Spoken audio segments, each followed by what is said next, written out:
tonight you talked about letting go of control, and someone had a question about how do we as the church focus on the mission and not those that are negative and trying, I guess, to distract us from the mission with their negativity.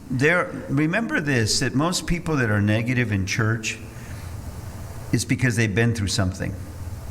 I have found that the people who are the harshest in my congregations over the years were people who had been through a lot.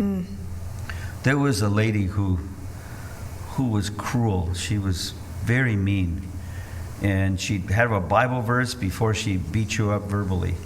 And I'm going to keep the heaven's first law is order. And one day I told her, are you aware that that's not heaven's first law? It's just a great statement that came from the Midwest somewhere in the 1800s. There is no heaven's first law is love. Absolutely. And it's scriptural. Love is the reason why heaven exists. Yeah. But I finally said to her, what's happened in your life? What's the matter? And she spontaneously burst into tears. I don't want to talk about it. I understand, and you don't have to. I'm a man, and you're a woman, but my wife is over here. Why don't you guys talk? What happened in your life?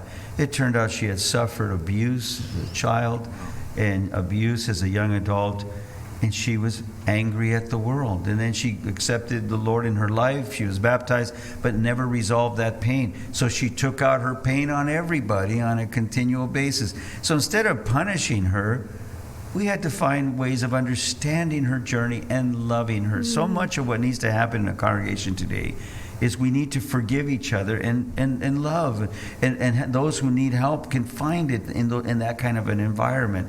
It's not the obvious, we need to get rid of these troublemakers, even though we believe it would be an easier life if we did get rid of them. That's not the point. It's about coming to terms with there are people who hurt among us, and they happen to be in charge, and so they hurt all of us type of thing.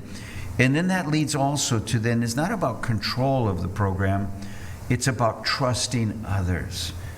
You're trying to control the young people, you must learn to trust them.